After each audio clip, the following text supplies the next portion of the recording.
54 ფეხბურთელმა მითხრა, რომ არ გაყიდო. შენ გვერდით ვარ. შენ რაშიც დაგჭირდება, შენ გვერდით გვიგულე. სანამ შენ დაგჭირდება.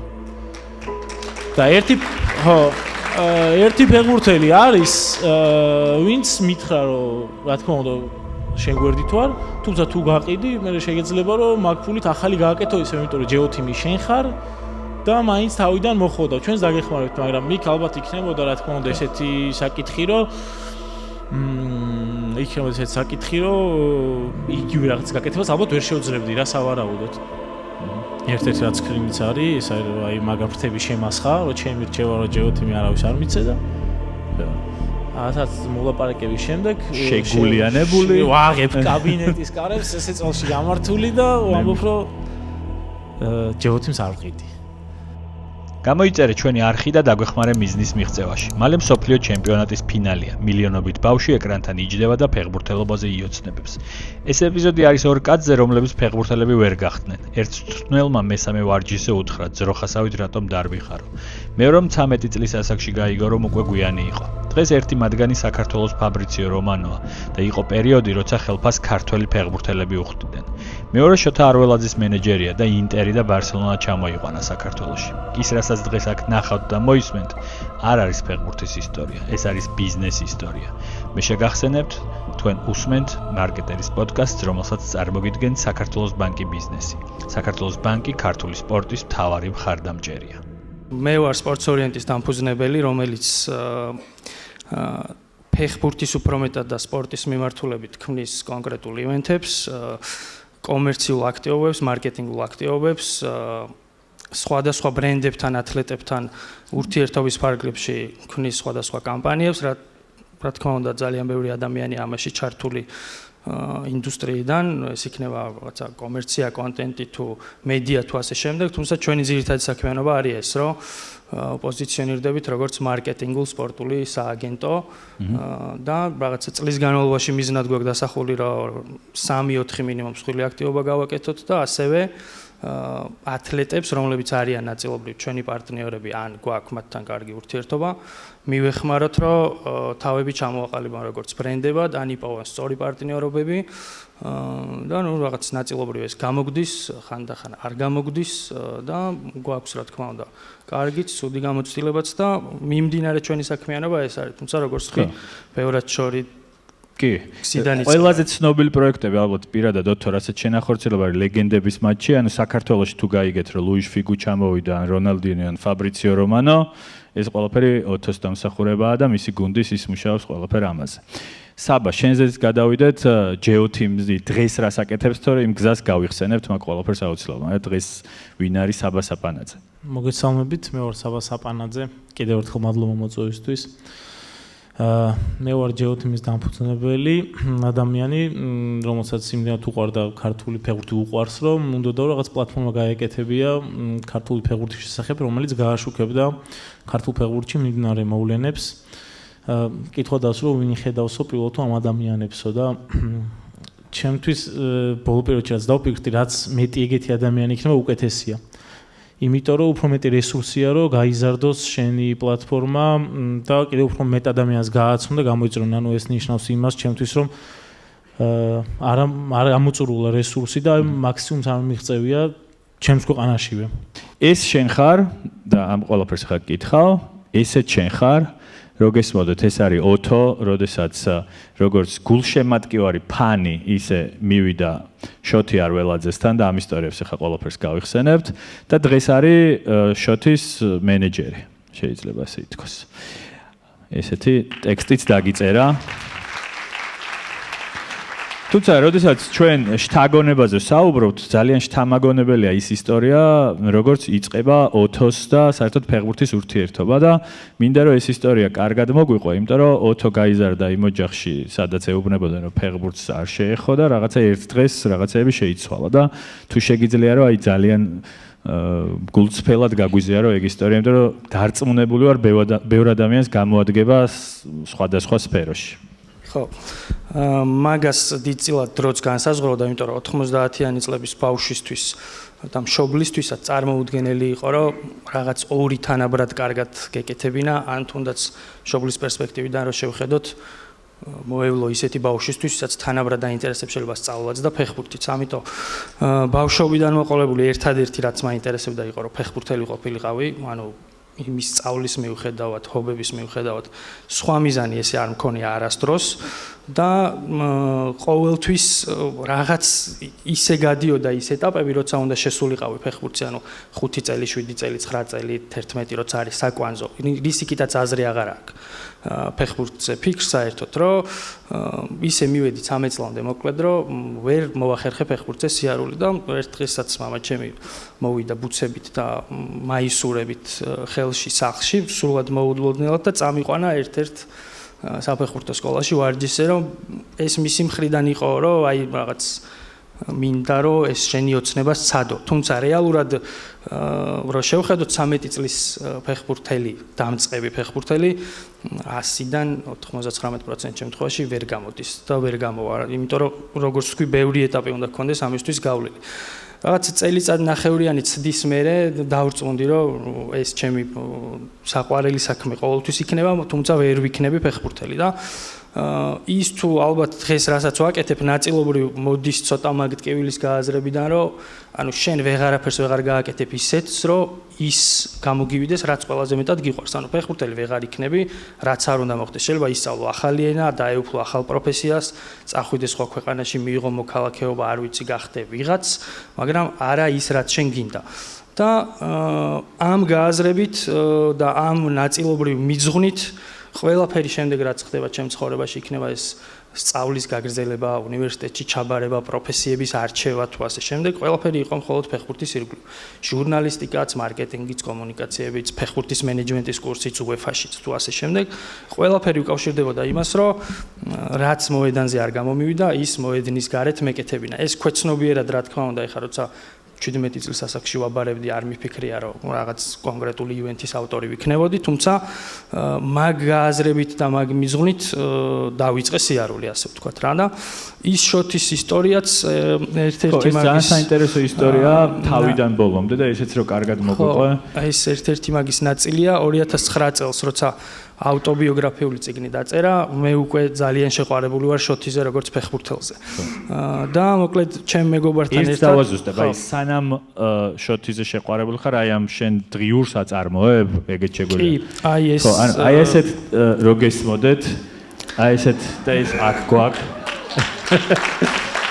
რო აჩვენოთ სასწაული რაღაცა არის, ანუ ეს არის აი ესე ხელით იწერდა ნიუსს. გაშლების ბილეთია ეს. ოთოს ვეუბნებოდი, რომ ანუ დღევანდელმა სოციმედიამ კომპიუტერმა, გაჯეტებმა ესეთ რაღაცები გააქრო. ნიუს ფიდი მოგვიტანა ხელით. და მაშ ხელით წერდა ხოლმე რა, ლამაზი ინსტაგრამი გქონდა. ხო, აქ არის მათ შორის არიან ფეხბურთელები, ვინც მე მოვლილი დავარცხნილი. ლეგენდების მატჩის საშუალებით ჩამოვიყვანეთ საქართველოში და შოთი იყო ერთ-ერთი, აქ კიდე არის კობი შოთისთან ერთად, იმიტომ რომ გამორჩეულად ბევრი რამის გამო საყვარელი ფეხბურთელი იყო და შოთისთან უბრალოდ ხა ზოგადად ფეხბურთში ეგრეა რომ ვინც მეტ გოლს იტანს და ვინც რაღაცეებით შენ აკავშირებს შენ თავს ის უფრო მეტად გიყვარს და შოთისთან ეს დამოკიდებულება ყოველთვის ჰქონდა. ეს არის წიგნის ავტობიოგრაფია, მისი წიგნის პრეზენტაციის მეორე დღე. ეს მნიშვნელოვანია, რატომ მეორე დღე და იმიტომ რომ ჩემ მეგობართან ერთად მაშინ offline-ში ეგეთი საიტი იყო და იქ ვიყავით იუზერები და ვწერდით კომენტარებს ფეხბურთზე. გადავწყვიტეთ ამ პრეზენტაციაზე წასვლა შერატონში, აულაბარში და მოკლედ ტაქსში დავკარგე ტელეფონი და შერატონის ეზოში შესულმა აღმოვაჩინე რომ არ მქონდა ჯიბეში და მაშინ ტელეფონი არ იყო ბიტკოინი იყო, ანუ ბიტკოინი და 2009 წელს სკოლის მოსწავლისთვის ხო, ცოტა ის იყო რა ქვია.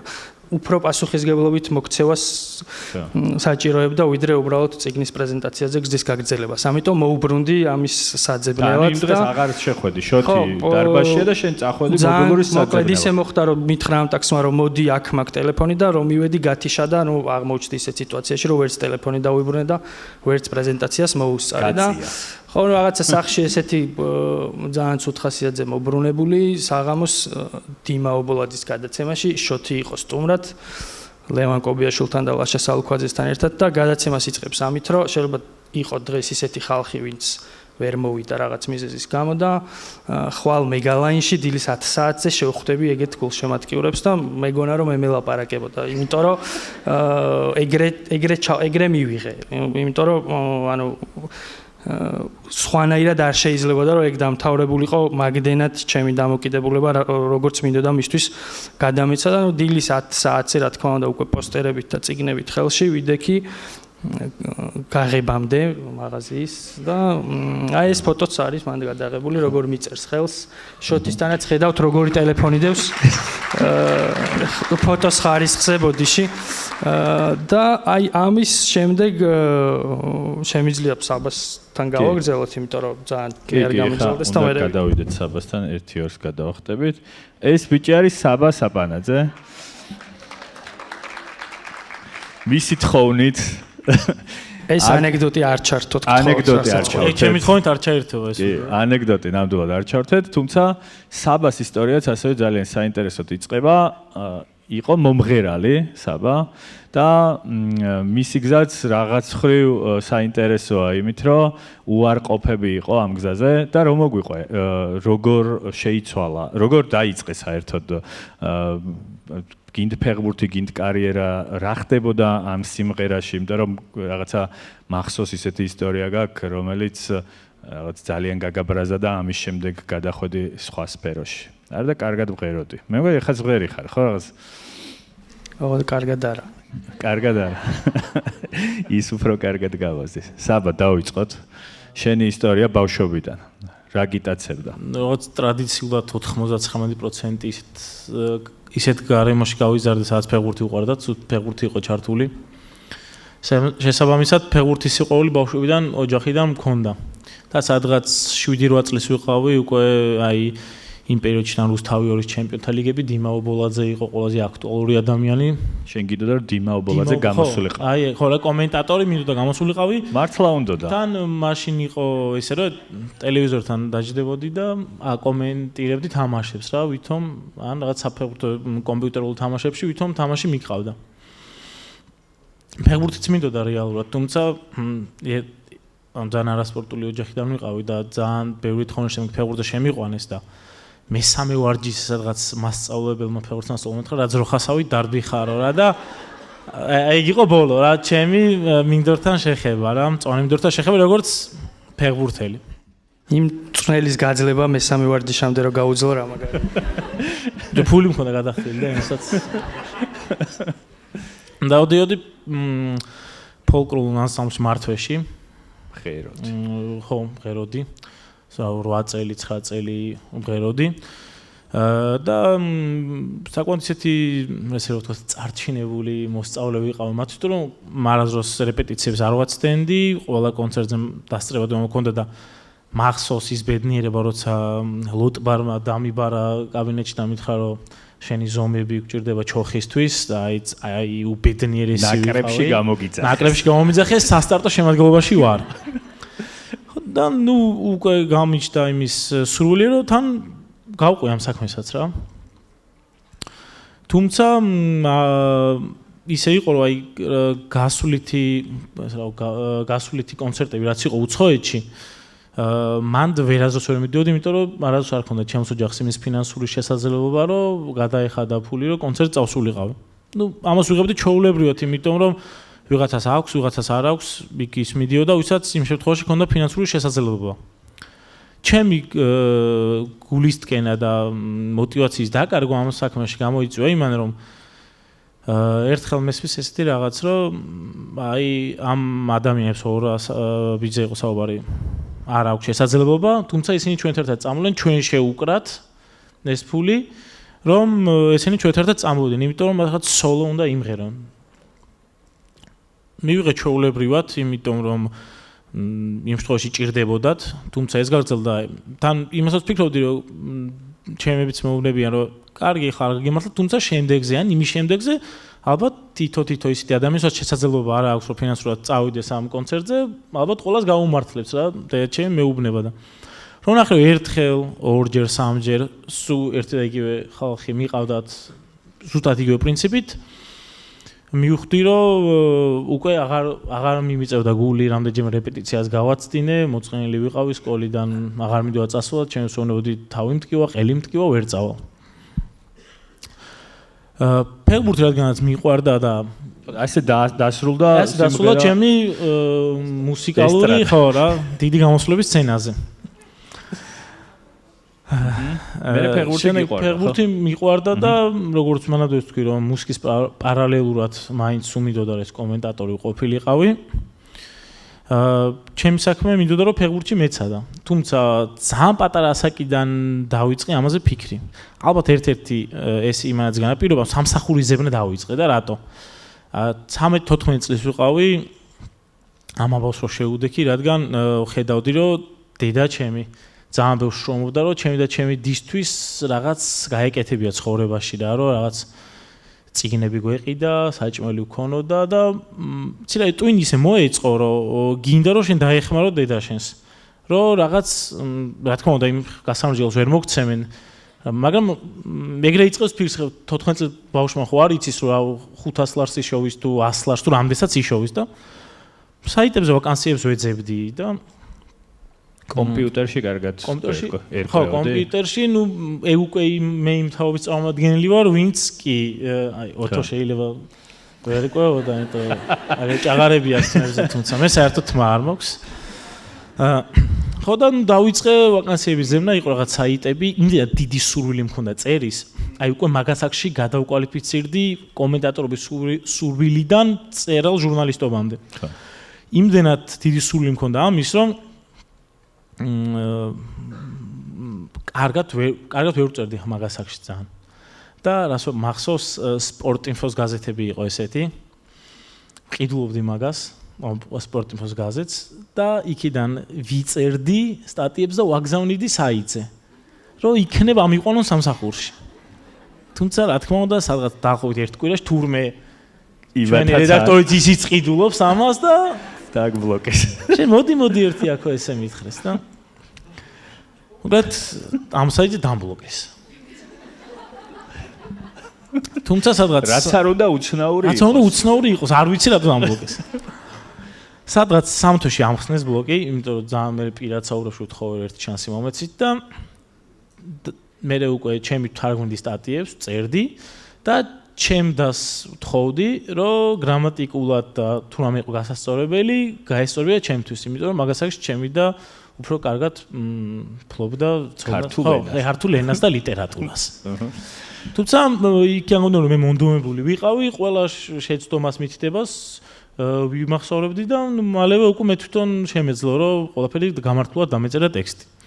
აქედან დაიწყო ჩემი კარიერა და პირველი 150 ლარი მქონდა ხელფასი საიტზე. და პირველი 10 ვიყიდე, იყო ტელეფონი. გამოვიტანე ჩემი გამოდებით.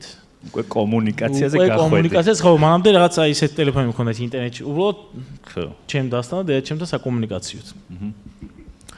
სახში გაუხარდათ ეშენს, რომ აი შენ თვითონ რომ აი ძალიან ადრეულ ასაკში რომ დაიწყე. ბლოკიც რო ახსნეს. აი ეგ ამბები ჩემმა დამიცვა მარტო ეგეთებს არ უყურებდი ჩემს, იმიტომ რომ არ მინდა რომ ენერვიულა. რომ აი ნუ რაღაც რო დაბლოკილია. რაღაც დაბლოკილი ხარ რა. არა და ხალხს ისა სამაგისტროები აქვს ხვისი დაწერილი და შენ სტატია არ გაპატიეს. ხვისი სტატიის ატვირთვა გოლჯის. დედა ჩემი ყველა ნაბიჯში ყველაზე მეტად მიჭერდა მხარს ყოველთვის. და ეხლაც ესია. და იმსახურებს დედა მე მგონი ეგეთი დედები. იმდენად უნდოდა რომ მე ჩემი სულები ძლიერი იყო რომ ეს რაღაც გამეკეთებია ფეხბურთში არჩენილიყავ იმდენად დიდი სიყვარული მქონდა რომ ყოველთვის ხარს მიჭერდა რა. თუმცა სულ იმას მეუბნებოდა რომ და კონტროლებდა რომ მე კარგად მესწავლა და ამ ყველაფერს არ გაიფუჭებია ჩემს საქმე სკოლაში. და მე უკვე იყო შემდეგი ნაბიჯი მახსოვს მე 300 ლარი მქონდა ხელფასი მე 500 ლარი და ბოლოს აი ერთ-ერთი რითიც აი ვამაყობდა შემიძლია ვიამაყო რომ 17 წლის ვიყავი ბოლოს როცა დამჭირდა დედა ჩემის სხვისი ფული იმიტომ რომ მანდაც აი მახსოვს ეგ იყო რომ აბიტურიენტი ვიყავი და სამსაგაზე მყოფნა მოსამზადებლად მე 4-ზე არა და აი მაგის შემდეგ უკვე სრულად ფინანსურადაც დამოუკიდებელი ვარ და აქეთ ვცდილობ რომ რაც შეიძლება რავი დავეხმარო ოჯახსაც და საბა შენი ისტორია რო გავაგრძელოთ ანუ აბიტურიენტი ხარ უკვე სერიოზულად აბარებ ხო მე მგონი ჟურნალისტიკაზეც და მერე სად გრძელდება შენი კარიერა იმიტომ რომ მან დიწყება მე მგონი კიდე ერთი ახალი საინტერესო თავი მანდაც რა თქმა უნდა აბიტურიენტი ვარ და აჭარა სპორტიდან აბიტურიენტობის დროს ხდება ეს აჭარა სპორტში მოვაწერე ხელი კონტრაქტს მახსოვს არასრულწლოვანი იყო და მშობელთან ერთად მომიწია მისვლა იქ მამაჩემი გამომყვა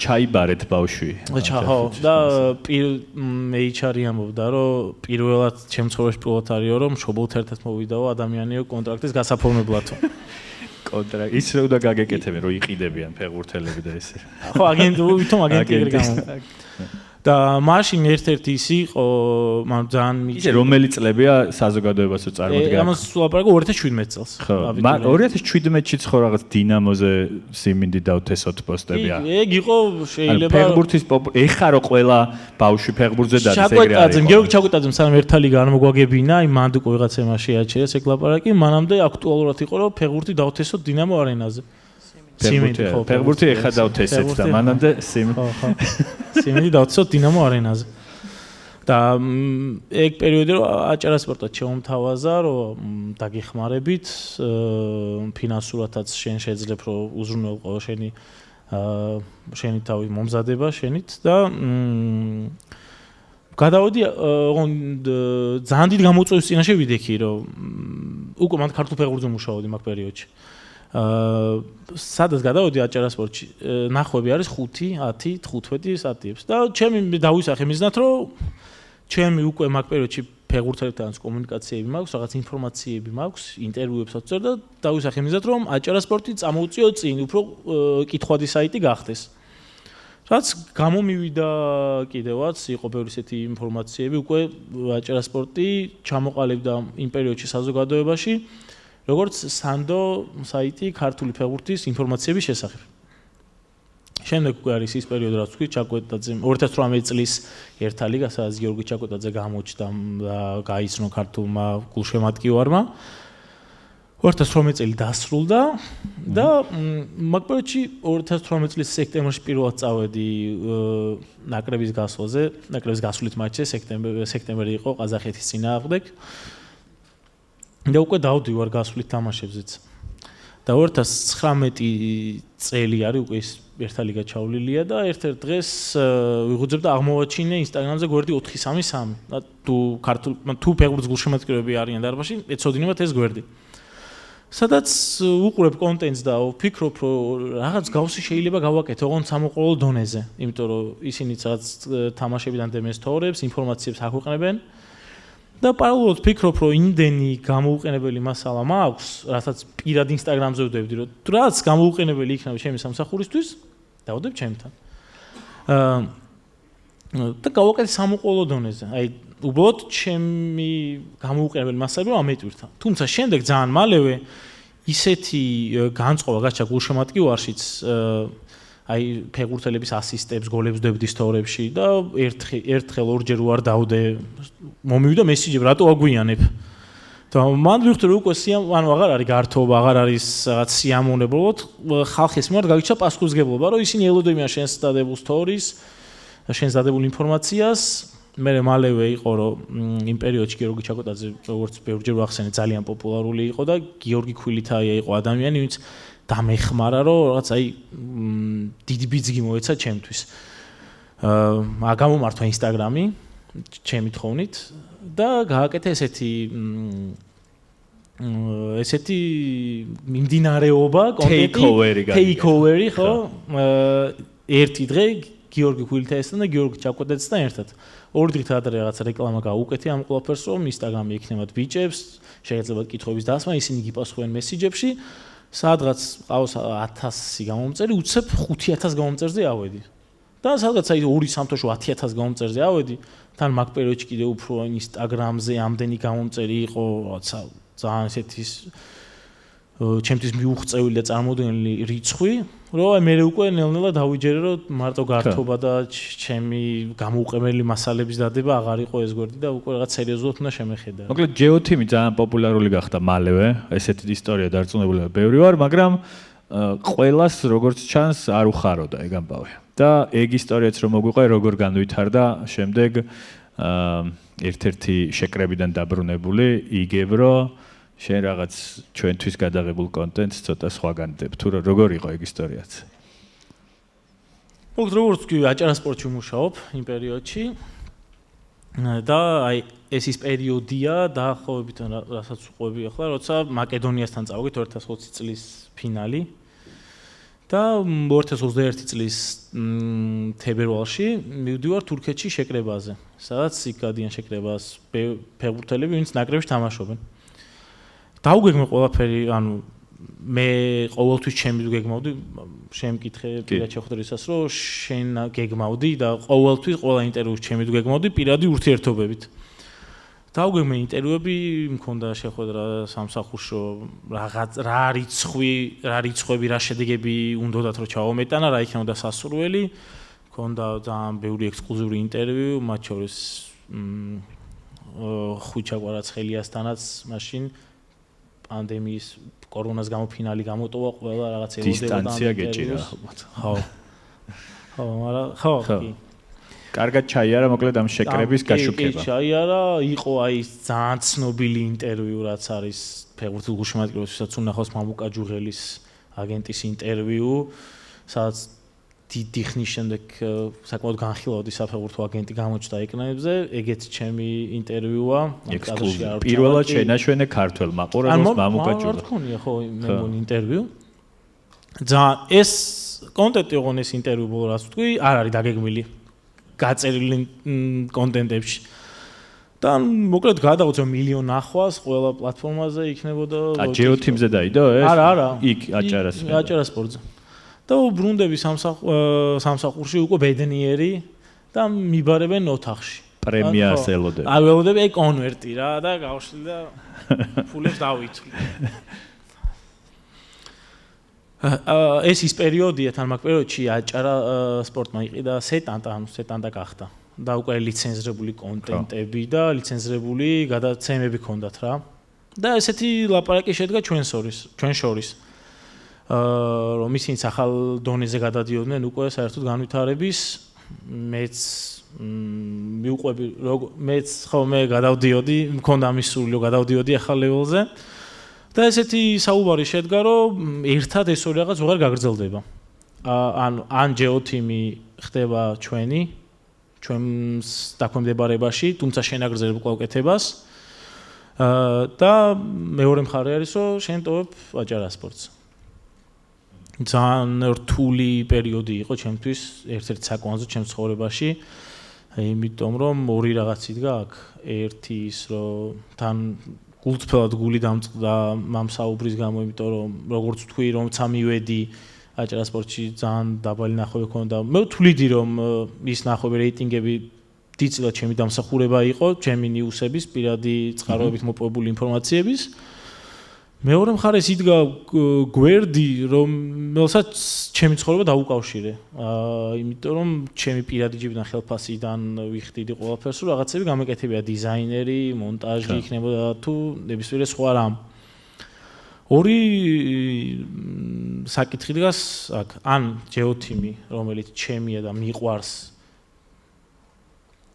ან საკითხი დადგა ესე რომ მოვყიდე ჯეოთიმი ან მეორე მხარეს არის 20 წლის ვარ მაშინ და ძალიან რთულია იმ პერიოდში თან ესე ვიტყვი 1000 ლარი მაქვს ხელფასი რითიც უნივერსიტეტის სწავლის ფულსაც ვიხდი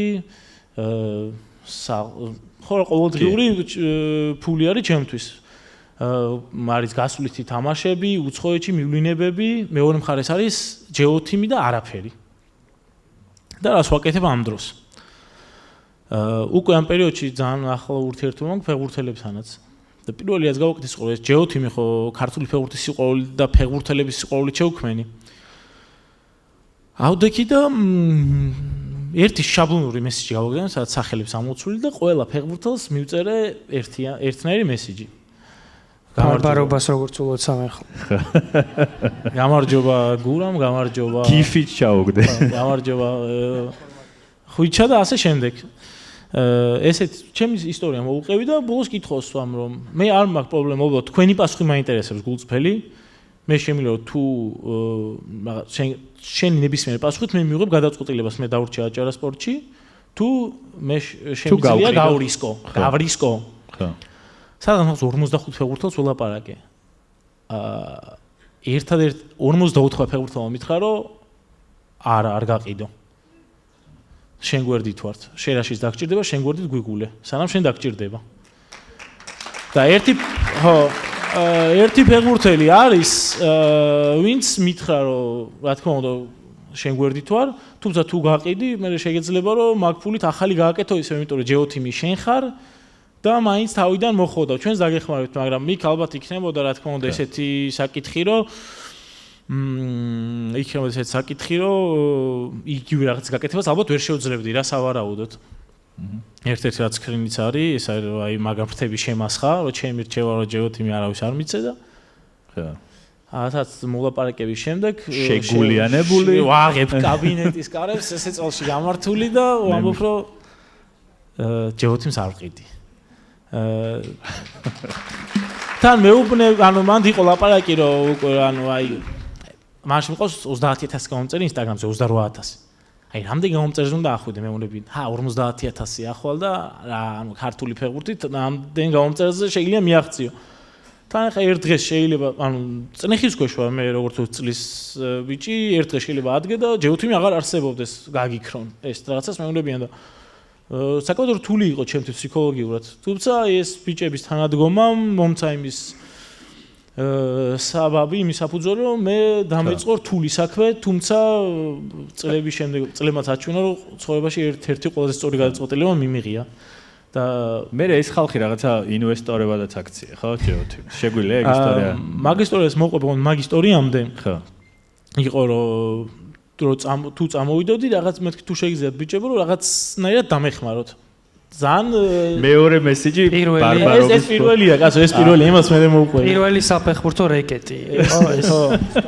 და ყველა ვისაც მეთქი იცი მან როგორ იყო რომ რამდენი გჭირდება რომ ეკითხებოდნენ, მან ჩემი პასუხი იყო რომ შენ ათლასაც უჩარეცხო, მით შეიძლება ქარდრიდერი ვიყიდო ან რაღაც პირობითად, ანუ შენ სინდისზე იყოს.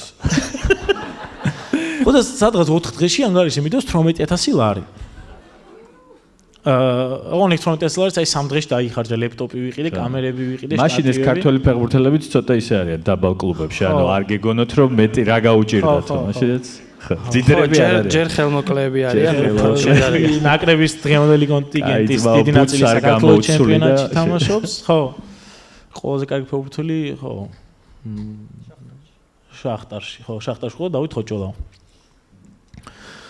ხო და ნუ ეს ვიყიდე, თან მანდისი იმანაც მომცა თავდაჯერება რომ ზოგადად თუ ადამიანს არ ენდობი და არ იცის ეს ფული ისთვის ჭირდება, ლარს არ მოგცემს. იმიტომ რომ იმან უნდა იცოდეს რომ შენ ამას ცუდ საქმეში არ დახარჯავ.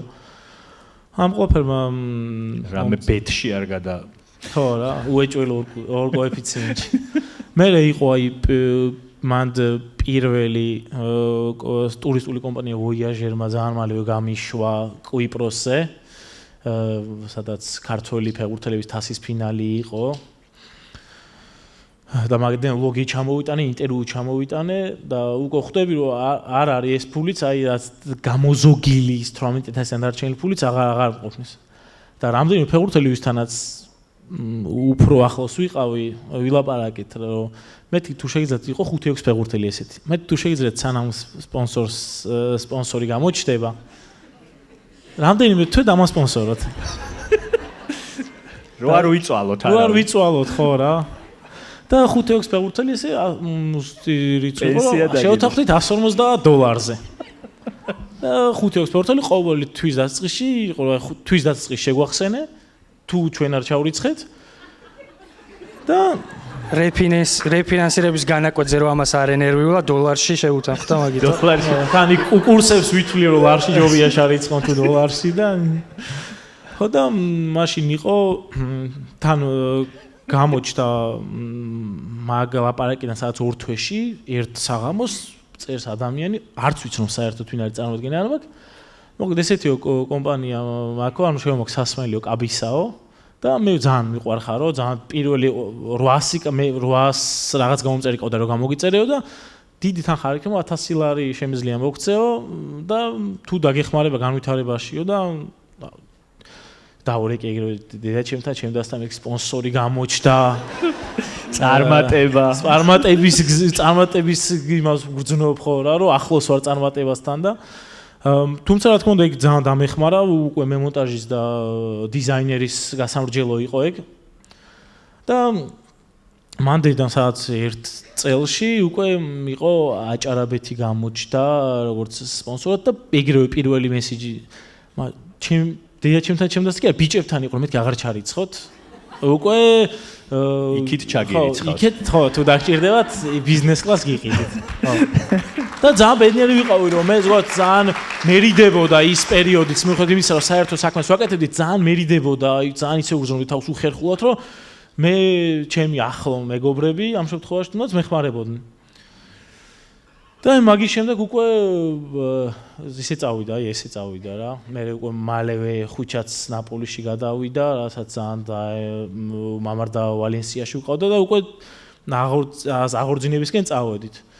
მე მინდა ეს შესაძლებლობა გამოვიყენო და ისეთ კომპანიებს როგორიც არის ვოიაჟერი, კაბისა და ის 6 ფეხბურთელი ტაში დაუკრათ, იმიტომ რომ ეგეთი ხალხი როდესაც ადამიანი იწყებს ძალიან მნიშვნელოვანია, ეგეთი ადამიანების არსებობა. ხო და დღეს უკვე შემიძლია თქვა რომ აი ის რთული პერიოდი გარდაიქმნა წარმატებულ პერიოდში, თუნდაც იმიტომ რომ აქ რაც მათს ვეხ New Balance-იც ჩემთან თანამშრომლობს. სრულად დასპონსორებულია, ხო. Powered by ასე არის ძალიან წარმატებული ბრენდები, იგი როგორც ნაბეღლავი, რომელიც მერაბ დუალიშვილთანაც ასოცირდება. ვისაც ვერ ხედავთ, ის წარმატებულში არ გადის. ხო, არა, ვისაც ვერ ხედავთ, ხო. ანუ წარმატებული ბრენდები ყოველთვის იგივე Heineken-ი, სუისეთი, ხო. Placement, ვიდე. არა, ხო, და ყველა ისეთი, ანუ იმ რთული პერიოდიდან გარდაიქმნა წარმატებულ პერიოდად და დღეს შემიძლია ვთქვა რა, ხო რა, ბიჭების ის ამჭირდება. ეხლა ველოდები Turkish Airlines რა გამოჩნდეს და ბიზნეს კლასი იმზოლ არ არიან. ზოგადად ამის ვლოგები იმიტომ გამოდის 45 წუთზე მეტი, რაც რეალურად 20 წუთი უნდა იყოს, რომ ეს ეყვება ყველა. ნელა, მაგრამ YouTube-ზეც დაიდება ეს ეპიზოდი და 2x-ით უყურებენ. აუცილებლად. ამას ერთ წამს გადავახტები და მინდა ოთოსთან დაუბრუნდე, იმიტომ რომ ესეც შენი შემოქმედებაა. დაახლოებით 15 წუთი დაგვრჩა სასაუბროდ. როგორც თქვი, გარდა იმ საინტერესო გზისა, რაც ოთომ გაიარა და საბამაც, მაგრამ პარალელურად ხდებოდა ეს ყველაფერი, შენი გახდი შოთის მენეჯერი, ქართულ ფეხბურთისთვის ეს ძალიან რაღაცა შთამბეჭდავი რაღაც პროექტებში გადაიზარდა და მალევე საქართველოს შესთავაზე ახალი ფორმატი, რომელსაც ქვია ლეგენდების მატჩი, ჩამოიყვანე, არ ვიცი, ფიგუ, რონალდინიო კიდე ისე მე ამორს რო ვახსენებ შევინ გახსენდება ვინ იყო შენთვის ესეთი ზედორფი ნუ ბევრი იყო ესეთი ძანეტი და ასე შემდეგ თუმცა სანამ ამ პროექტამდე მივალთ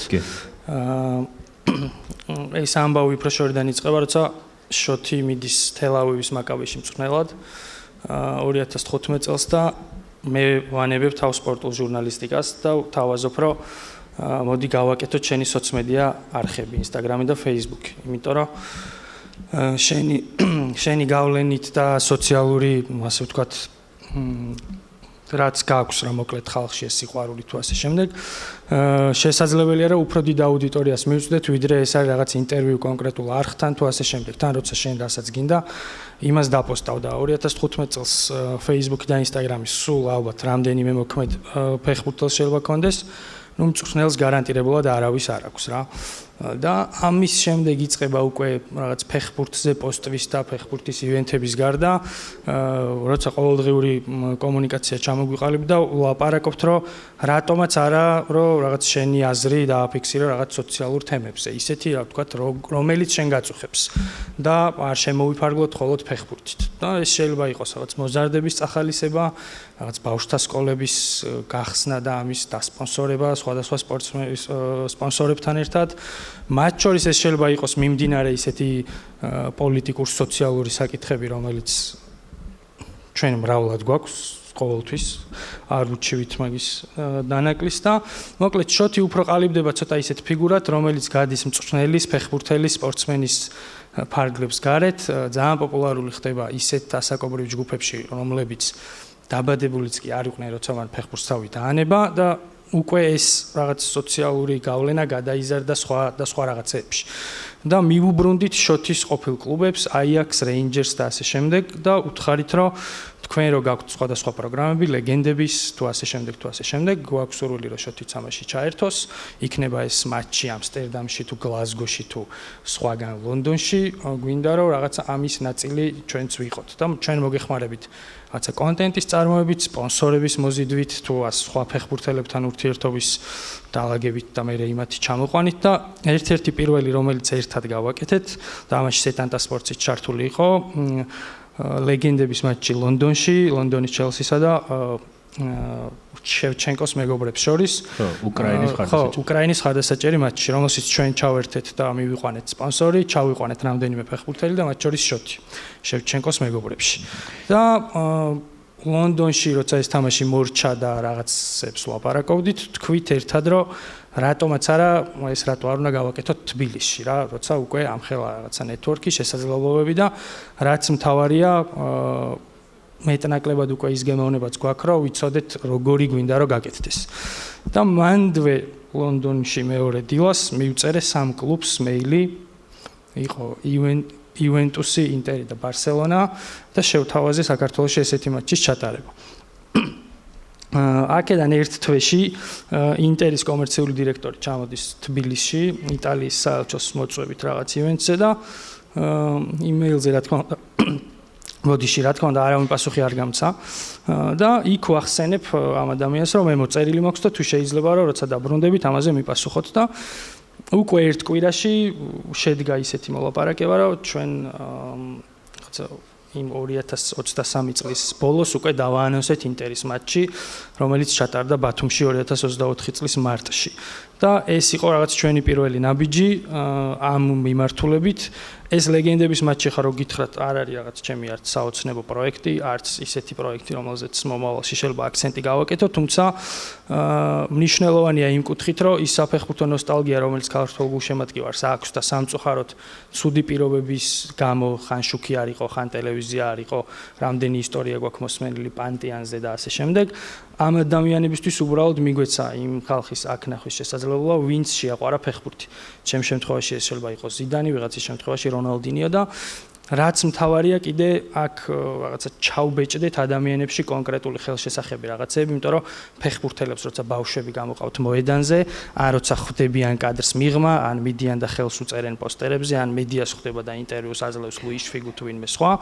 ეს იმდენად ხელშესახები იყო ჩვენი რაღაცა საფეხბურთო ეკოსისტემისთვის, რომ ამაში თავი დაინახა სპონსორმაც, ვეტერანმა ფეხბურთელმაც, მოზარდმაც, ბოლბოიმაც, არ ვიცი კიდე ვიღაცა ათასობით გულშემატკივარმა და ჩავთვალოთ, რომ ეს პროექტი სანამ ვთქვათ თავის თავს რაღაც ჰაიპის შეუქმნის, იქამდე გავაგრძელოთ. შენი აზრი რო გითხრა, რამ გამოიწვია ის, რომ თუნდაც მაყურებელში და ფეხბურთის მოყვარულ გულშემატკივარში აი შენი ფორმატი გახდა კიდევ უფრო საინტერესო. თუნდაც აი ამ არხებში გაშლილი, ვიდრე არ ვიცი, ტრადიციული კომენტატორობა რომელიღაცა არხზე. იმიტომ რომ შენაერი ადამიანები, მათ შორის ახლა ჩვენ ოთოს დახმარებით და წყალობით ყავდა ფაბრიციო რომანო, ფაქტიურად ქნით იგივე სპორტს აშუქებთ რაღაცა სხვა კუთხიდან და ტრადიციულ მედიებს ძალიან დიდ პრობლემას თუ გამოწვევას უქმნით. იმიტომ რომ ისინი უცბად იბნევიან რაღაც დიდი მოუქნელი ორგანიზაცია და ვერ ხვდება როგორ შეიძლება ერთი საბა ხელში დაჭერილი ესეთი კამერით დიდ წინააღმდეგობას უწევდეს და მე თან არ მიყიდოს ეს ბიზნესი. მე რო შემოგთავაზეს და არ გაყიდა. აი შენი რატო გამოიწვია ფეხბურთის ფანებში, რომ ეგეთი ფორმატით უფრო აინტერესებს ფეხბურთი, ვიდრე არ ვიცი, რაღაც სატელევიზიო გადაცემები. ბევრი ჟურნალისტი რო იჭდა ხოლმე. ალბათ იმიტომ, რომ ისეთი რაღაც შევთავაზე, საერთოდ რო ვიწყებდი ჯეოთიმი რო გავაკეთე გვერდი, მაშინაც ფეხბურთელებს მივწერე. რომ ესეთ რაღაცას ვაკეთებ რაც საქართველოში ანალოგი არ ქონია. Market research საკეთებს კაცი სულ. თუ შეგიძლიათ გამომიწეროთ და 1-2 თვე მომიცეთ გამოცასწელი. თუ არ მოგეწონათ წაშალეთ. ვაუ. და ყველაფერში ჩადებული აქ ვალი სესხი სიტყვას გამართლება ჭირდება მერე და არავის მართლა არავის არ წაუშლი ვარ. მე ხომ მივეცი. აკონტროლებ ხო follow. კი, unfollow tracker-ზე. მე სხვათა შორის ორმა ფეხბურთელმა unfollow აღარ მახსოვს გაგიკეთა თუ არა, უბრალოდ ეს ორი ფეხბურთელი არ ემეგობრებოდა კონტენტის კუთხით. და მე ეს დღეს კი იცით სადაც არის. ის ფეხბურთელები მართლა კი იცით სადაც არიან? არა, ოღონდ არავინ აღარ იცის. ისეთი დამართა არ ვიცი კარმა აქვს თუ რა აქვს ეგეთი, თუმცა ძალიან ცუდად წავიდა იმ ორივეს საქმე რა. ერთს ჩავერთვები, მე რო არ დამოვიწყეს. შამანი არ ვარ. ჩემი დაკვირვებით ერთ-ერთი მთავარი რაც სიწუთი გვაქვს და მინდა რომ ყველაფერი მოასწრო. რაც მაგას განაპირობებს არის დღეს გულშემატკივრის დაკვეთა, არის მაქსიმალურად ასე ვთქვათ inside content-ზე. იმაზე რაზეც წვდომა არ აქვს, ვთქვათ, რიგით გულშემატკივარს, იმიტომ რომ ის უყურებს სატელევიზიო ტრანსლაციას, ან მიდის матჩზე, match day experience არის, რომ რაღაც შეჭამს hot dogs, დალევს ლუცს და ასე შემდეგ. მაგრამ რა ხდება გასახდელში, როგორია ფეხბურთელების ემოციები წაგების მერე, როგორ უყვირის მწვრთნელი, ან ვარჯიშზე, როგორი ფამილიარულები არიან ერთმანეთთან. ანუ საბას პეიჯი იმიტომ გახდა წარმატებული პირველ რიგში, რომ მას ულიმიტო წვდომა ჰქონდა ფეხბურთელებთან, მათ შორის ფეხბურთელების ოჯახის წევრებთან. სექტემბერი თუ დადგებოდა, უგზავნიდნენ უკვე მშობლები, აი რაღაცა ჩაკვე როგორ შედიოდა სკოლაში, მაგის ფოტოს და ესეც რაღაც სწორ ტაიმინგს კი იცით, როგორ დასვავდა. 3 მარტს ვწდებ ხოლმე ფეხბურთელების ფოტოებს დედებთან ერთად და წელს იყო რომ ორის მშობელმა გამოგზავნა რომ ვიცი რომ 3 მარტს დადეფო ფოტოებს რაც შენ თქვი და მოდი აი ეს ფოტო დადეო ჩვენი. ხო მე ახლა ყველა ახალი ფეხბურთელის დედასაც უნდა ალბათ ჯეოთიმზე მოხვედრა და ყველა აგზავნის მე ამ კონტენტს. ფასიანი უნდა გახდეს. ცოლი აგზავნის თქვა ბავშვს როგორ ეფერება, ან გოლი რო გააქვს, როგორ ეხუტება ეკრანს და სავალო ჯამში იგი გიქნის მაგ განცდას რომ რომელი ყვავილების მაღაზია. სადღაც ახლოს ხარ. იცი რა მინდა რომ აი ამ ყველაფერმა რა გასწავლა, იმიტომ რომ ახსოვს ერთი დასკვნითად შენ მომიყევი ესეთი ისტორია, რომ რაღაცა ფიდბექის როლი შეუცვალეო და გზააბნეულ მეილი რომ მოდის, იმასაც ვცდილობო რაღაცა გულით უპასუხო და საბა შენც იფიქრე და 3 წუთში უნდა კი, ეთერიდან. ჩემი გამოცდილებითაც, იმიტომ რომ ახე როცა ძალიან გიყვარს სფერო და კონკრეტული ადამიანები, შენ იქნი მოლოდინებს მათ მიმართ, რომელსაც ხანდახან ვერ აკონტროლებ. ამიტომ ბევრი უარყოფა თუ სხვადასხვა დროს რაღაც თუნდაც არ შემჩნევა, არ გძაბავს, არ გბოღმავს და პირიქით რაღაც გაფიქრებინებს შენ როგორ მიუდგებოდი ამას და ჩემ მეგობრებთანაც როცა ბევრჯერ მქონია სხვადასხვა, არ ვიცი, კომენტატორი იქნებოდა თუ სხვა ნებისმიერი პროფესიის წარმომადგენელი, ეგ ბევრჯერ განგვიხილავს, რომ შენ ხარ ადამიანი, ვინც ვიღაცისთვის არის პირველი. ანუ ტელევიზორი რო ჩართო 7 წლის ბავშვმა და პირველად უყურა ფეხბურთს, შენ ხარ ის კომენტატორი, რომელთან ერთადაც ფეხბურთი ამან მოისმინა. ამიტომ შენი პასუხისგებლობა ამ რუტინული გრაფიკის განსხვავებული უნდა იყოს და ყოველ ჯერზე როცა იმ ეთერში შედიხარ, უნდა ეცადო, რომ ყოველთვის ცოცხალი იყოს შენი ემოცია. ჩემ შემთხვევაში, ეხლა მაქსიმუმი რაც შემიძლია მაგ კუთხით გავაკეთო, არის რომ ნებისმიერი მეილი სტაჟირებაზე თუ უბრალოდ არ ვიცი გასაუბრებაზე თუ დაკვალიანებაზე თუნდაც სწორი მიმართულებით ვცდილობ რომ არასდროს ხა პრანჭვის გარეშე არასდროს არ დავტოვო მინიმუმ ისეთი ბუნდოვანი პასუხით, იმიტომ რომ იმ ადამიანის თვალით შეიძლება მე ვიყო ის, ვინც ამ სფეროსთან პირობითად თუ სპორტის მარკეტინგთან დაკავშირებით იყოს პირველი ადამიანი, ვისაც რაღაც რჩევა კითხა. ამიტომ ნეგატიური გამოცდილება მაგ კუთხით რომ დავტოვო, ეგ შეიძლება აისახოს ზოგადად იმ სპორტის თუ იმ კონკრეტული მიმართულების მიმართ მის იმედგაცრუებაზე. შესაბამისად, ანუ ეგ პასუხისგებლობა ძალიან მნიშვნელოვანია, რომ სწორად გავიაზროთ, რომ თუ როლი გვაქვს, ეგ როლი მათ შორის დაბრუნებასაც მოიცავს, გაცემასაც მოიცავს და თუნდაც ხანდახან შენი ხასიათის საწინააღმდეგოდ ისე მოქცევას, რომ არავინ დატოვა უყურადღებოთ რა. ძალიან დიდი მადლობა საბა შენ შეგვიცხა. იგივეს ვიტყვი მეც, მშობლებს ვთქვამთ, რომ ჩემი 6 წლის შვილი გიყურებს. ამას რომ და ძალიან მიხარია რომ შენ გიყურებს. ამას რომ გაიაზრებ, რამხელა პასუხისგებლობა გაქვს მათ მიმართ, თუნდაც ძალიან ბევრს მოუწერია, რომ შენ გამო მინდა რომ სპორტული ჟურნალისტიკა გავხდე, აქ ჩავაბარო. ეს სიტყვა არის, რაც ხვალ უფრო ახალი ენერგიით გაგაღვიძებს, რომ უფრო მეტი გააკეთო ამ საქმეში. როგორც ვთქვა, პირველად ვიღაც ჩართავს ტელევიზორზე, შენ გიყურებს. აქედან გამომდინარე, მეც ყოველთვის ნებისმიერ ადამიანს, ვინც მოგწერს ამ საკითხზე, რომ რაღაც რჩევები მინდა, ახლა აბიტურიენტი ვარ ვაბარებ, მეც ყოველთვის ვცდილობ ამდენჯერმე საერთოდ ჩემს სრულად უცხო ადამიანს შევხვდი. აბიტურიენტები იყვნენ, ან პირველი მეორე კურსელები იყვნენ, იყო 5-6 ეგეთი შემთხვევა, რომ შეგიძლია რჩევები გაგვიზია, რომ რაღაც ჩვენთან რაღაც კითხვა-პასუხის რეჟიმში რაღაც ინტერვიუ ჩავწეროთ და ნებისმიერ დროს ძალიან ბედნიერი ვიქნებით თუ კიდევ ბევრი წელი ექნება საბას საპანაძეს იმის საშუალება, რომ ვიღაცაებისთვის იყოს რაღაცის წარმატებულის და ახალი ნაბიჯის ბიძგი. ძალიან დიდი მადლობა.